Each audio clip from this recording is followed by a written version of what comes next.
Hello दोस्तों, आज हमारा जो टॉपिक है वह है the making of the Indian constitution. अब ये जो चैप्टर है वो आपको यूपीएससी में और विभिन्न प्रोविंशियल सिविल सर्विसेज एग्जामिनेशन में ये चैप्टर है कि हमारे देश के संविधान का निर्माण कैसे हुआ, उसमें क्या क्या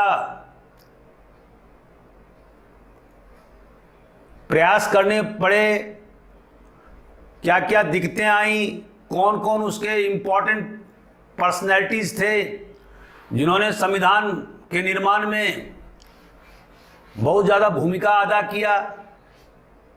तो ये सारे पॉइंट्स के बारे में मैं आज कवर करूंगा।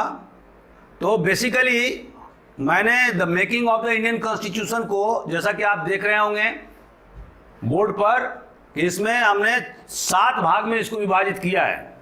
पहला कि बैकग्राउंड, इसका बैकग्राउंड क्या है, इसका पूर्व का इतिहास क्या है, नंबर 1। नंबर दूसरा, composition of constituent assembly. Constituent assembly संविधान सभा को किस प्रकार से बनाया गया, उसका कंपोजिशन क्या था। तीसरा, विभिन्न प्रकार की कमिटीज क्या क्या थी। जैसा कि आपको मालूम होना चाहिए कि कुल 21 प्रकार की कमिटी थी। और जो चौथा पॉइंट है वो है 5 stages of the work of constituent assembly. मैंने कॉन्स्टिट्यूशन बनाने के लिए कॉन्स्टिट्यूएंट असेंबली ने, मैंने संविधान सभा ने जो प्रोसेस का सहारा लिया, वो प्रोसेस क्या क्या थे और उसके 5 स्टेज थे, उसके बारे में व्याख्या प्रस्तुत करूंगा। और उसके बाद में जो 5वां हमारा पॉइंट है वो है कि भारतीय संविधान निर्माताओं ने विभिन्न देशों के संविधान के जो महत्वपूर्ण अवयव थे, इंपॉर्टेंट पॉइंट्स थे, उसको बोरो किया, उसको उधार में लिया। तो वो कहां कहां से बोरो किया गया, किस किस संविधान में से हमारे संविधान में बोरो किया गया है, वो कौन कौन से पॉइंट हैं, ये भी अक्सर क्वेश्चन पूछा जाता है, उसको भी मैं कवर करूंगा। लास्ट में क्रिटिसिज्म, कि बहुत सारे जो आलोचक हैं वो भारतीय संविधान के बारे में, उसके वर्किंग के बारे में क्या बोलते हैं, इसके बारे में मैं आपको बताऊंगा। और लास्ट में मूल्यांकन, कि समग्र रूप से ये जो वर्किंग ऑफ द या मेकिंग ऑफ द कॉन्स्टिट्यूशन है, उसका समग्र मूल्यांकन क्या है। तो इसके पहले भी मैंने इस कॉन्स्टिट्यूशन ऑफ इंडिया पर बहुत सारे वीडियो बनाए हुए हैं। आप AJIS एकेडमी इंदौर टाइप करिए यूट्यूब पर, सब्सक्राइब करिए और उसके बाद प्ले लिस्ट में जाइए और कॉन्स्टिट्यूशन बाय अखिलेश झा,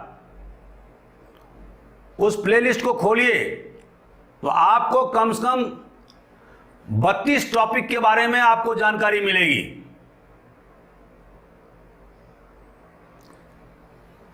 तो दोस्तों, आज जो हमारा टॉपिक है वो है the making of Indian constitution. अब मैं बारी बारी से विभिन्न पहलुओं के बारे में आपसे चर्चा करता हूं। तो दोस्तों, इसके लिए आप DD बसु का किताब और लक्ष्मीकांत की किताब को पढ़ सकते हैं, उसमें डिटेल में जानकारी दी गई है। आज जो मैं आपको पढ़ा रहा हूं उसमें इन 2 किताबों के अलावा और बहुत सारे किताब जो हैं उनका मैंने सहारा लिया है। और चूंकि मेरा ये पेपर भी रहा है MA में, तो इसीलिए मैं अब आपके सामने में प्रस्तुत हो रहा हूं।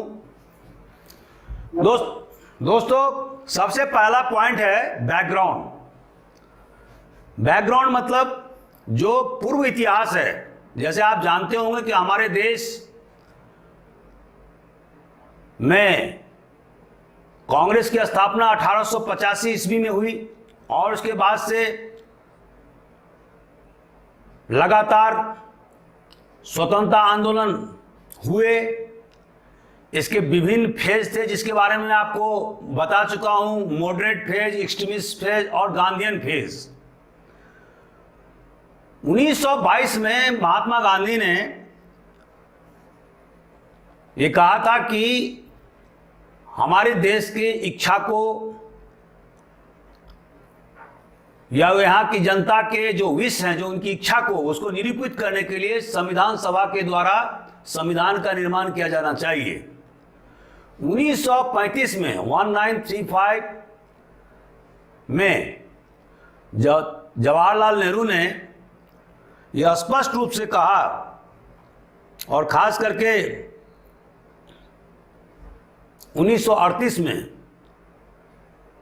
जब वो कांग्रेस के प्रेसिडेंट थे, कि उन्होंने कहा कि National Congress stands for independence and democratic state.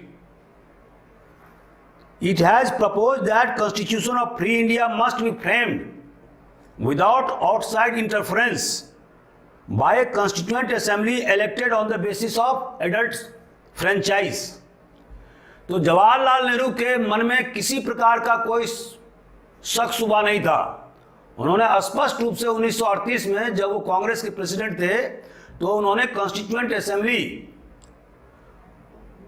के निर्माण करने, भारत के लिए संविधान निर्माण करने और कॉन्स्टिट्यूएंट असेंबली का जो कंपोजिशन होगा, जो बनावट होगा, वो होगा वयस्क मताधिकार के आधार पर। ये नारा उन्होंने 1938 में ही बुलंद कर दिया था दोस्तों। लेकिन अंग्रेज सरकार ने कभी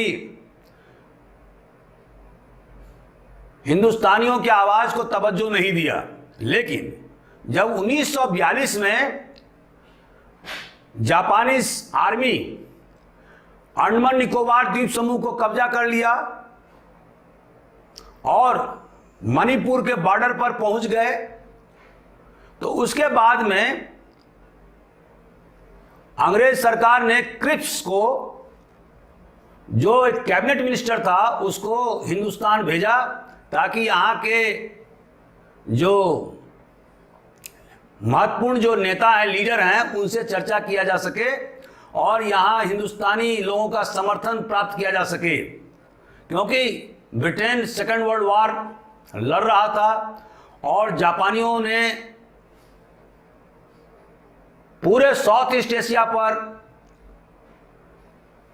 कब्जा कर लिया था। तो ऐसी परिस्थिति में क्रिप्स को हिंदुस्तान भेजा गया, जिसको क्रिप्स मिशन कहते हैं, और ये क्रिप्स 1942 में आया। इसका जो मेन जो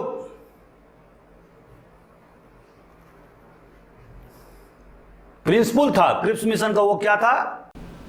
हेलो दोस्तों, मैं Akhilesh Jha, senior IPS officer. अगर आपको मेरा यह वीडियो अच्छा लगा तो आप इसको लाइक करें, शेयर करें, सब्सक्राइब करें। पूरा वीडियो देखने के लिए आप हमारे ऐप AJIS अकेडमी को डाउनलोड करें, जहां पर आपको हमारे बहुत सारे वीडियोस, टेस्ट सीरीज़ और PDF मिलेंगे। Thank you very much.